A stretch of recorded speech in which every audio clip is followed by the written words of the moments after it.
Good afternoon. It's Linda McKenna from Golden Rules Senior Placement Services coming to you today with Tuesday Talks. Today is June 10th, and since June, we're recognizing a lot of holidays as we spoke about last week.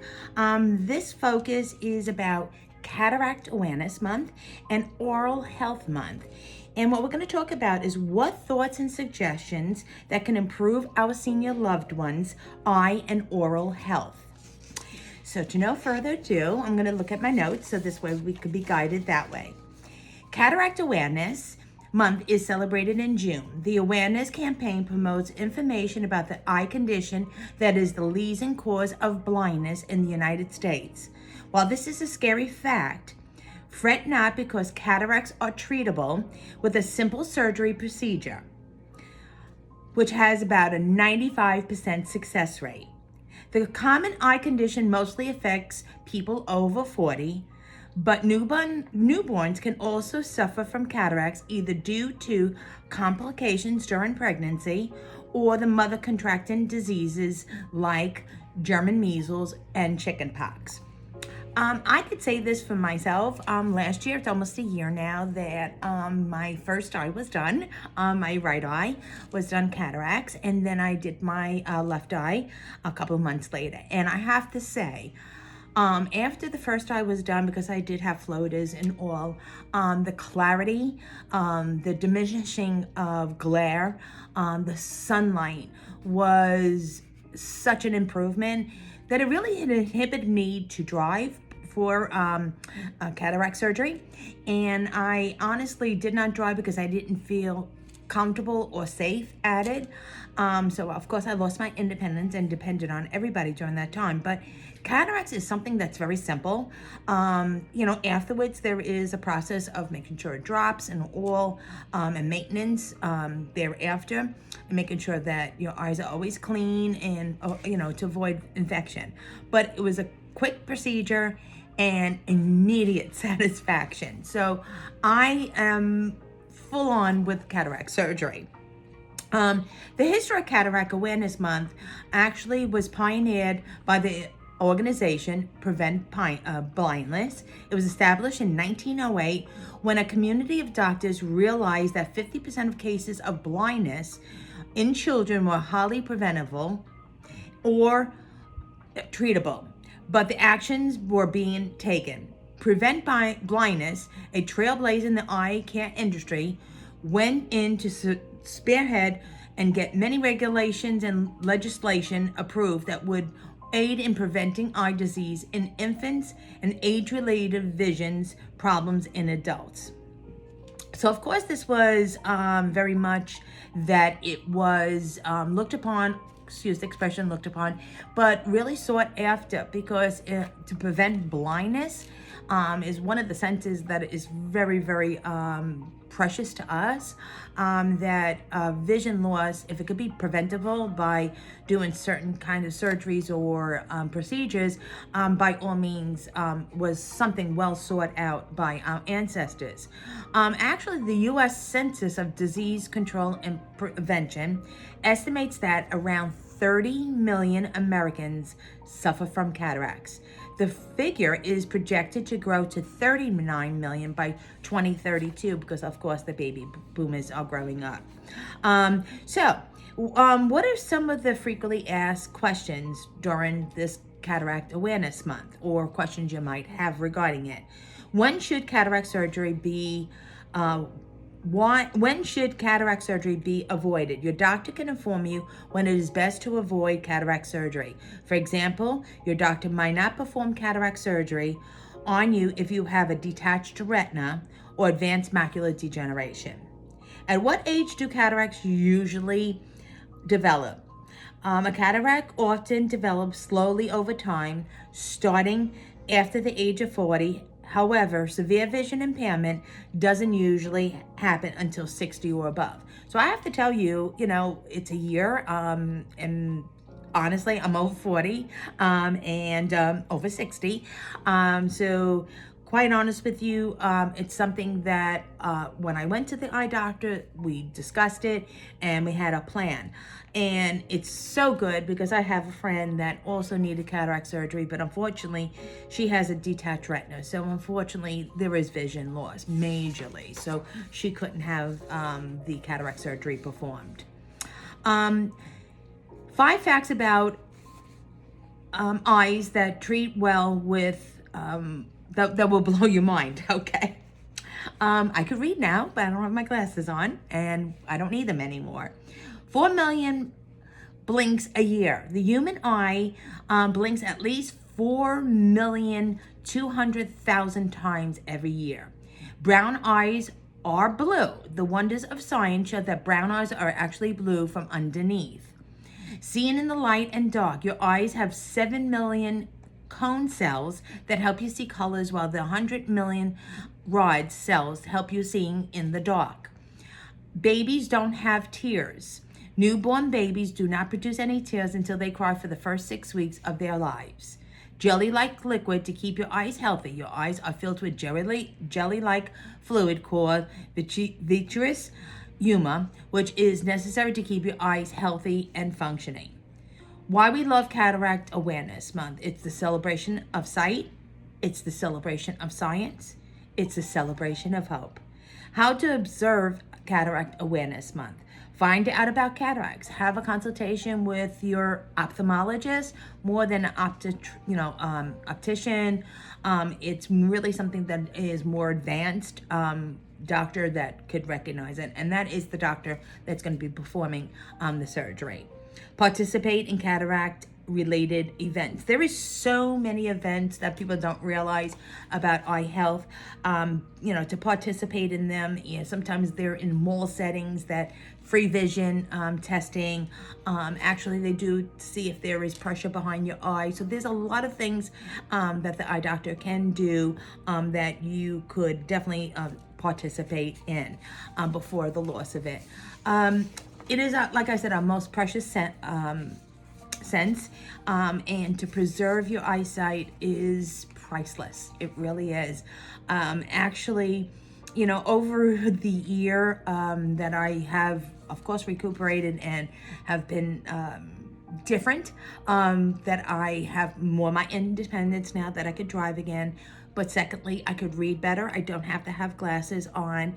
And it is great that I could pick up a book and read, whereas before it was very, very difficult.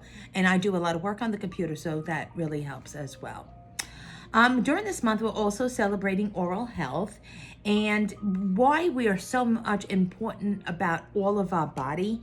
That sometimes it's neglected, oral health, more than anything else.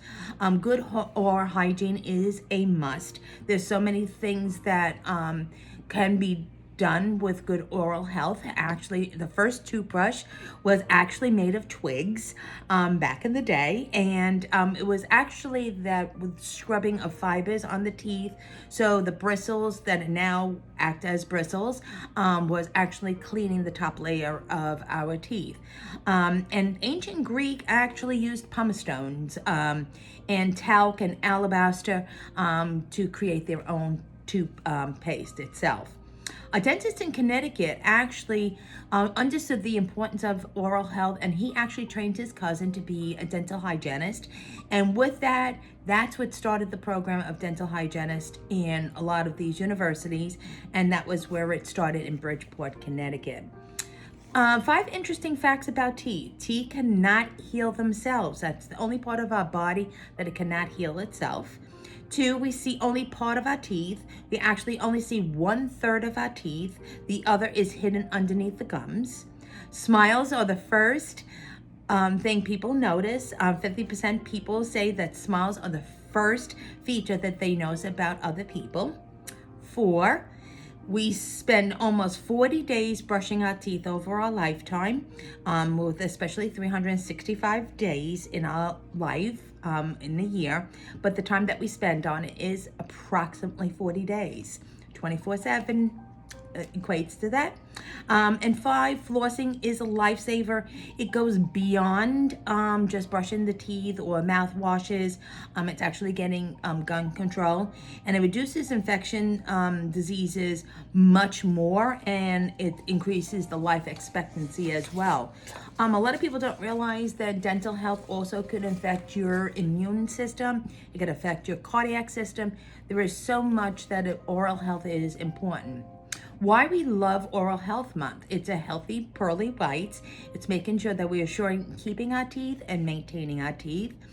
We honor those who came before us, the ones who emphasized oral health. We're acknowledging them as well. So we make sure that their work that they had really researched and done, we're carrying on. And it's healthy by association.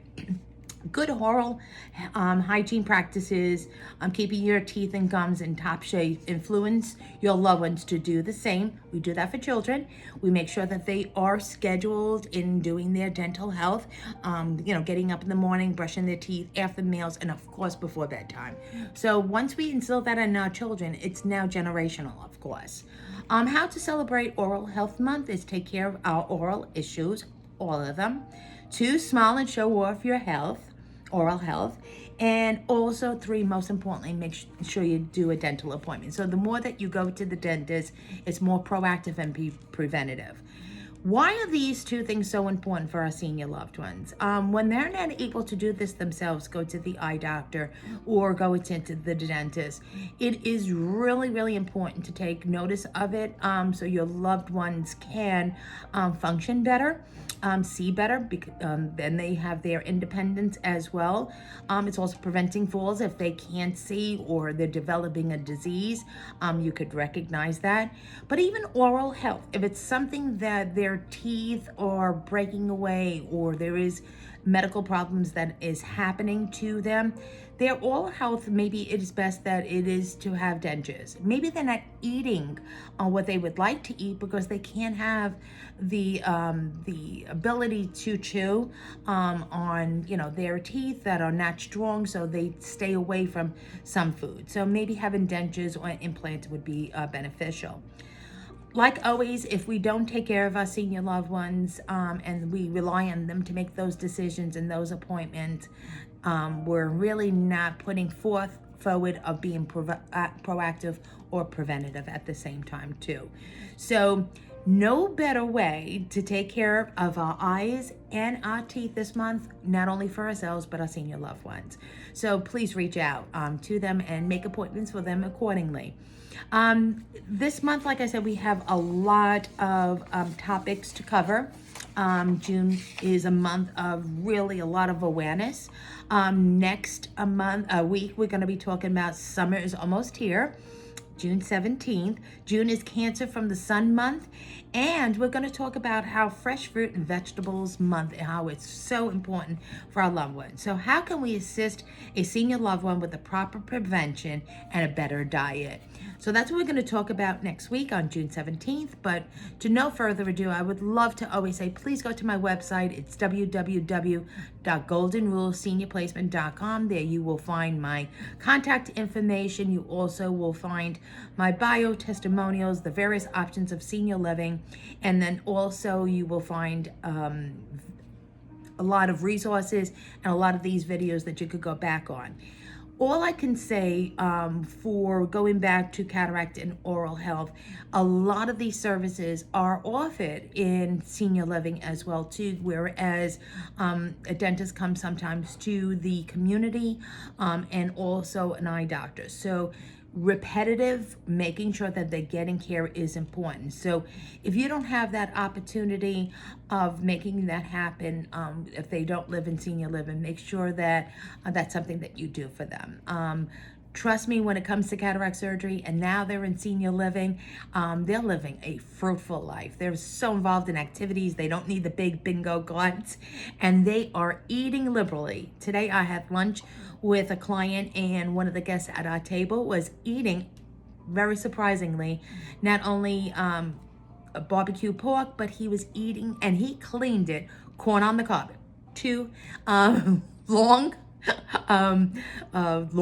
cobs of corn, and he ate it perfectly. So knowing that oral health is important even while they are living in senior living is just as important than them living on their own. So thank you again for viewing Tuesday Talks with Linda, and I wish you a blessed week. Make those appointments for your loved one, and I look forward to seeing you next week. Have a blessed one, and thank you for viewing Linda with Golden Rule Senior Placement Services Tuesday Talks. Bye-bye now.